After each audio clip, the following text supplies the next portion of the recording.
Hello friends, welcome back to Anushree gallery.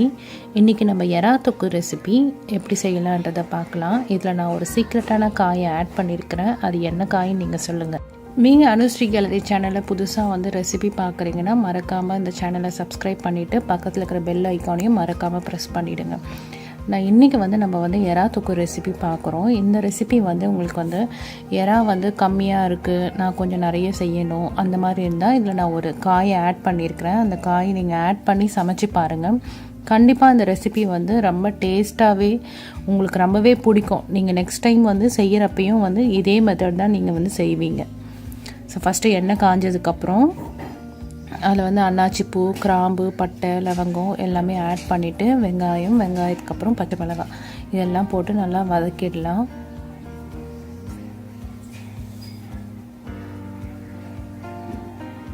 உங்களுக்கு இந்த காய் பிடிக்கலன்னா நீங்கள் இந்த காயை ஸ்கிப் பண்ணிவிட்டு ரிமைனிங் ப்ராசஸ் அதே ப்ராசஸ் நீங்கள் கண்டினியூ பண்ணலாம். கருவேப்பிலை,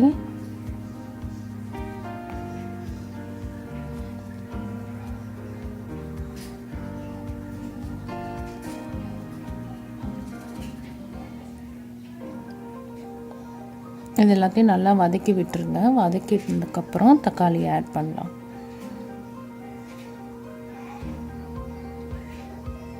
இப்போ தக்காளி ஆட் பண்ணிக்கலாம்.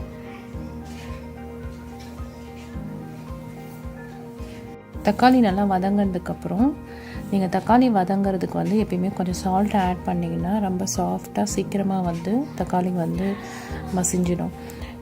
வெங்காயம் ஆட் பண்ணதுக்கப்புறம் தான் எல்லோரும் இஞ்சி பூண்டை பேஸ்ட்டை ஆட் பண்ணுவாங்க. நான் தக்காளிலாம் வதங்கினதுக்கப்புறம் தான் ஆட் பண்ணுவேன். தக்காளி வதங்கினதுக்கப்புறம் இஞ்சி பூண்டு பேஸ்ட் ஆட் பண்ணிக்கோங்க.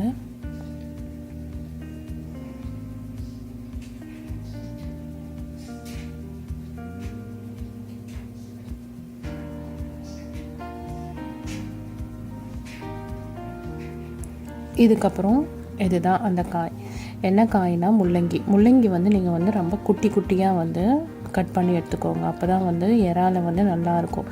இந்த காயை நீங்கள் இதுதான் சீக்ரெட் காய். இந்த காய் நீங்கள் ஆட் பண்ணி எறா தொக்கு செஞ்சிங்கன்னா இந்த முள்ளங்கியும் உங்களுக்கு எறா டேஸ்ட்டே கிடைக்கும்.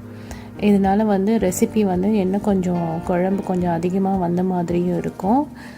எறா தொக்கு டேஸ்ட்டு அப்படியே எக்ஸாக்டாக சூப்பராகவும் இருக்கும். இதில் பச்சை வாசனை ஃபுல்லாக போகிற வரைக்கும் முள்ளங்கியை நல்லா சாட் பண்ணிக்கலாம். நல்லா சாட் பண்ணதுக்கப்புறம் என்ன பண்ணுறீங்கன்னா இதில் தேவையான பொடியெலாம் ஆட் பண்ணலாம். மஞ்சத்தூள், பெருஞ்சீரகம் தூள், சீரகம் தூள், கரம் மசாலா, காரத்தூள். காரத்தூள் உங்களுடைய டேஸ்ட் எந்த அளவுக்கு நீங்கள் காரம் சாப்பிடுவீங்களோ அதுக்கேற்ற மாதிரி. அப்புறம் ஹோம்மேட் காரத்தூள், அப்புறம் தனியாத்தூள் கொஞ்சம். இதெல்லாம் ஆட் பண்ணிவிட்டு நீங்கள் நல்லா சாட் பண்ணிக்கோங்க. இதோட பச்சை வாசனை போகிற வரைக்கும் நல்லா சாட் பண்ணிக்கோங்க. நான் ஒரு 1/2 kg எறா எடுத்துக்கிட்டேன். 1/2 kg எறாக்கு ஒரு பெரிய முள்ளங்கி எடுத்துக்கிட்டேன். ஸோ நீங்கள் முள்ளங்கி ரொம்ப அதிகமாகவும் நீங்கள் போடக்கூடாது. எறா ஆட் பண்ணதுக்கப்புறம் நல்லா மிக்ஸ் பண்ணிக்கோங்க. மிக்ஸ் பண்ணிவிட்டு நல்லா கொஞ்சம் சால்ட்டை ஆட் பண்ணலாம். தேவையான அளவு சால்ட்.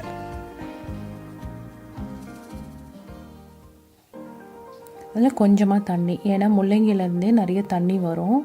அதனால் இவ்வளோ தண்ணி நீங்கள் கொஞ்சமாக தண்ணி ஆட் பண்ணிங்கன்னா போதும். அப்போ உங்களுக்கு தொக்குக்கான கன்சிஸ்டன்சி உங்களுக்கு வந்துடும். நல்லா மிக்ஸ் பண்ணிவிட்டு ஒரு லிட் போட்டு க்ளோஸ் பண்ணிவிடுங்க.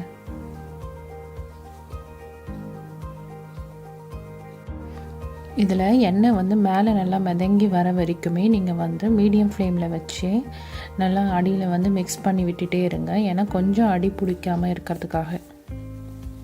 இந்த ரெசிபி பார்த்திங்கன்னா இட்லி, தோசை, சப்பாத்தி எல்லாத்துக்குமே ரொம்ப சூப்பராக இருக்கும். ஸோ ஒன்ஸ் எண்ணெய் மேலே மிதங்கி வரப்போ கொத்தமல்லி தழை தூவி ரெடி பண்ணி ஒன்ஸ் இந்த பதத்தில் வந்ததுக்கப்புறம் நீங்கள் ஸ்டவ் ஆஃப் பண்ணிக்கலாம். Recipe ready. இந்த ரெசிபி உங்களுக்கு பிடிச்சிருக்கா இல்லையான்றது கீழே இருக்கிற கமெண்ட் செக்ஷனில் எனக்கு சொல்லுங்கள். இந்த ரெசிபி உங்களுக்கு பிடிச்சிருந்தால் லைக் பண்ணுங்கள், ஷேர் பண்ணுங்கள், மறக்காமல் சப்ஸ்கிரைப் பண்ணிவிட்டு பக்கத்தில் இருக்கிற பெல் ஐக்கானையும் மறக்காமல் ப்ரெஸ் பண்ணிவிடுங்க. ஸோ மீதி ரெசிபிஸ் எல்லாமே பாருங்கள்.